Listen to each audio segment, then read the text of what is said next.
All right, hey everybody, welcome back again to the channel. This is Rob Poor Smirking Gun Reviews. We're back with more Man in the High Castle Season 2. We are up to episode 8, only 2 episodes after this, and then we have to wait till October for the 3rd season. So full spoilers, we haven't seen the episode, and man oh man, like, I usually try to do this by character. It's going to be hard to not do this linearly. It's usually easier for me to do it by character, but there's so many twists that I'll try to be as linear as I can. So I'm trying to figure out who I can talk about without, jumping all over the place. And I guess that's Tagomi. So Tagomi in this, basically, he uses that kintsugi or kintsugi, the whole thing about fixing things. And that's just kind of been his story arc here, where he's still in that other reality, our reality, and it's about him fixing this fractured relationship that reality's version of him had created for himself. And throughout this season, we've talked about the whole fixing and things that are broken, fractured, and that could be a whole lot of different things, between different realities being broken to people and relationships and things like that. But in this, they actually do the process of fixing the cup, and just showing, like how this version of Tagomi trying to fix what the other one has done wrong. It's also really interesting that when that reality's Juliana is talking about how, he had taken off, and they, to the bridge where it was all foggy. So you got to figure San Francisco, right, the Golden Gate Bridge or whatever, and that they were afraid he jumped off. So I feel like there's like one or two possibilities. That one, he could still show up, right, this version. Or if this reality's version did jump off the bridge and died, what happens if they find his body? And they're like, hey, who's this? Who are you? That kind of situation. But so far, it is more of a happier thing. He is fixing that fractured relationship between his son and his wife and Juliana and the baby and all that. And so that's a simple little part of this episode. It's nice. It's the least complicated, really. So the rest of this is, okay, so you got Joe's dad becoming chancellor. That Hitler names him chancellor because Hitler's basically dying. There should be a drinking game where I say basically in my videos. So Joe's father is named chancellor by Hitler. Hitler's dying. It was his choice to make him chancellor. And so his father is like, you got to get out of here, because these guys, I'm in danger now. This could all go really badly. This place is now good for you, so I want you to go. And of course, Joe has this like, he wants him to go back to New York, and what do I do? What do I do? He's talking to Nicole and everything, and again, I just still feel like, no matter what, how nice he seems to be to Joe, telling him to go, pushing him away, it just feels still like a manipulation. And speaking of these Berlin scenes, there's another X-Files connection in this. The maid, the Frau or whatever that takes care of them, Sylvia, is played by Gabrielle Rose. And again, I just, every time I see her, I think of Season 1, Episode 2 of the X-Files called Deep Throat, where she plays the Colonel Budahas's wife that calls Skolder and Mully to come investigate her husband's disappearance. I don't know why I'm bringing it. I see these people and I automatically go, okay, you're in that episode of the X-Files. It's whatever. I might as well just get this one out of the way too. So the doctor's wife, Gardner's wife or whatever, she is famous for being in the X-Files as a person through Scully's cancer storyline. One of the patients that has like the chip in her neck, just like Scully. I can't stop myself. Let's get back on topic. Okay, so it just still feels like manipulation. And So now, God, it's so hard to figure out where to keep going from now on. So Juliana is, I love this scene. So Juliana is like just doing work around the house. Well, we have the Smiths earlier and him saying, like we got to get ready to leave. Like we have to be ready to get out of here at a moment's notice because with the fear of being sick, we don't know who's going to be in, like what's going to happen, who's going to be in charge. It could be a good thing that, maybe we won't have to run, but we have to be ready to run. And we get Juliana, the names, getting them all screwed up now. She's Julia, she's Juliana, she's blah, blah, blah. There's a lot of like confusing things in this episode. It's hard to keep straight. So she's cleaning, and the guy that's on the other end of the camera watching her, the Nazi that's like observing her, making sure she's doing whatever, the power goes out, and he's all like, what the hell? And okay, so when she goes to the door, when there's a knock on the door, and she goes to the door and opens it, and it's Smith standing there. Just after the power had gone out, and it's just like, what the hell is going on? Knock, knock, knock. And you open the door, and Smith's standing there with that just look on his face. And my stomach dropped, and my heart went like up into my throat, man. Like I don't usually do that. And I've seen this before, but it's been a while. So when that actually happened, I was like, oh shit. Like I had this real like feeling, like, oh my God, like situation. And I just was like thinking, like what if any of you out there were just, doing whatever in your house and, the power just went out.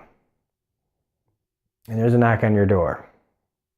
And you open it, and just to an example, like say, you open it up, and there's Anthony Hopkins standing there. Now, the first thing that you would think is, oh shit, there's Hannibal, I'm going to get eaten. Or like if you just open the door and there's fucking Darth Vader standing there. Just that kind of like where you just go,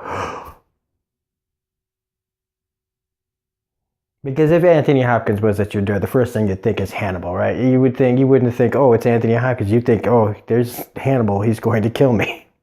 Just that kind of feeling I got. Where it's just like, oh shit. And he gets in there, and it is just brilliant. Again, Rufus Sewell just owning this role. In this episode, he just, again, knocks it so far out of the park, it's in orbit. So he's just putting it on. And I mean, she is near just total mental breakdown. And he's asking her now about, he knows about Abinson. He knows he's the man in the high castle. He wants to know everything that she knows because he's on a clock now. Like everything, his whole world's crumbling around him possibly. And he was supposed to find out who the man in the high castle was and where he is and all this stuff. So he doesn't have time to dick around. Like he was saying, like, I thought maybe you'd come to me and we'd have time, but we don't have time anymore. Time is gone. And so she tells him everything. I mean, she gives it all up. And she didn't, he didn't even have to like threaten her or anything. It was just like, good golly. Here we go again with this crap. I guess I talked for 8 minutes or something and it went off. Anyway, so she tells him everything. I mean, she even talks about, what's on the film and what he wanted. And just fucking A. So he leaves her. He's just like, we're going to forget this whole conversation, just go about your day as you would. And I mean, he leaves and she's just like fucked up. So it's actually understandable that she just goes out and she's trying to contact, she goes out to find George, who's like, no, you got to just stay the course, man. All right, you can't run, you can't do nothing. Like, this is important. You have to actually, I mean, I get why you're freaked out, but you have to do it because, you'd never get away. And so then you have so she goes over to Helen's house, well, John Smith's, Helen's house, where they're having like a little lunch, and this is where Smith finds out that Joe's dad has been named chancellor. So he's kind of like telling her, hey, maybe we don't have to run, But in the other room, they're talking about the stuff with the doctor's wife and how they cremated his body and against her wishes, and that they want to look at it. Now, this is the part that I do have a problem with. So, Juliana, just after this terrifying meeting that she feels like she barely survived with Smith, she's already pressing for information about like, oh, well, are you sure there isn't something to his death and all that? Look, bitch, you need to like calm down. The writers made a mistake here, in my opinion. I don't think in any reality she would be pushing after that, situation she was just in. She'd be too afraid she'd be walking the line, man. She would be walking that line so fine. She would not be pushing any buttons or any kind of topics for anyone. This is just about survival. She would not be asking questions about the stupid doctor's death. And then this leads to where they're talking, turn on the TV and they're talking about how the old footage of the Fuhrer is being used. And the reason they're using old footage is because there probably won't be new ones. And that's when Helen comes out and calls them like traitors, like that's treason. And so I think she takes it a little hard because of what's going on. Even the way, when they leave, she kind of looks like a little bit like on edge. So she probably didn't mean quite what she said, but given the circumstances, she was just like, ooh, like, you're white knuckle, And so, wow, where else are we going here? So we have, this is where Juliana runs to the phone now. And again, you got to watch where you're calling from, and how you talk on the phone. These people have wiretaps everywhere. So she calls George again, saying that, look, I got to talk to the resistance right now. Don't push me out of this, blah, blah, blah. Like, there's information we need to tell you right now. So he gets her to go to this place, and a little jazz club, underground jazz club, because, resistance and stuff like that. So she tells this lady that sits down that Hitler's dying, and that, that they're probably, this means that the A-bomb could drop on San Francisco, like, anytime. So they use that information to call Arnold. After they tell her, she and George go to the phone. They call Arnold to say, like, look, okay, we know we've told you before that it's not safe here, but you got to get, you and my mom, you got to get out of here. All right, and he's like, bullshit, Juliana, yada, yada, yada. But when George gets on the phone and they're old buddies and Trudy's dad and all that stuff, he finally listens. And so this is where we get to Ed and Bob and Frank, which I almost thought weren't going to be in this episode, but here we have the complete turnaround. Bob wants Ed and Frank to be his partners. They are a good team, except Frank is still such a fucking stick in the mud. But it's just nice that they're getting along. At least Ed and Bob are, And so Frank comes in, again, buzzkill. He just brings the whole room down. And I get, like, again, I get it. His sister and the kids were killed. I'm not, it's terrible, but, he's still treating Bob like shit. Even Ed finally says, hey, man, this is his goddamn house. He's like, get over it. So this is where Frank is like, look, hey, man, I need you to help me with the resistance crap. And Ed's like, man, I don't know you anymore. Like, you're just gone off the deep end. Like, you used to be a nice guy. Now you're just a fucking asshole. And even Ed's calling him out. So, like, I'm not the only one who thinks he's become an asshole now. And that's when Bob comes in and tells him he's got a visitor, and it's Arnold, telling him that Juliana sent him there to tell him that we all got to get out of here. The bomb is going to get dropped. And Frank, of course, is all fucking bullshit. But he finally comes around when Arnold, who gives Daniel Roebuck gives a really great performance right here. I really like it. This is one of those scenes where I bet you he's like, man, this is some good shit. And he just tells him, like, look, this is not, you're just being dumb right now. All right. This is information. She's been trying to save you. She's never left you. She's always been she's worked with resistance. She's trying to save our lives. Finally, Frank snaps out of it and realizes, okay, you know, that he's hated her. She didn't leave him for Joe and all this stuff. And they've been working on the same side this whole time. She's with the Reich, but she's not with the Nazis, and all this stuff is going on. And so that kind of gives Frank a little bit of hope. But the whole thing with that bomb still is going on, and the resistance there are still planning on doing it, and they're small time in it. They're still saying they're going to kill Juliana. And so, Frank and the resistance in San Francisco, that time might be over. I mean, they lied to him about Juliana, so we'll see how that goes. And then we have Joe back with his dad saying he's not going anywhere. And if I'm missing anything here, I'm sorry, but I got to get to this part because I've just been waiting. So, intermittent with Joe coming in saying he's going to stay with his dad. We have Smith. Well, first Smith calls Inspector Keto because, oh shit, I almost forgot. Okay, so Keto is told that there's a Nazi guy there, and it's the Deals, Obergruppenführer Deals, and he wants to defect. And they find out that he has evidence that it was a Nazi that tried to kill the Crown Prince. So he's trying to defect, which would cause, and he wants that information given to the general. So the general gets that, and he's going to want to blow up, Nazis. And if the Nazis find out, then they're going to try to blow up the Japanese. This whole thing becomes just crazy. And Smith finds out through the grapevine that this is happening, calls Keto.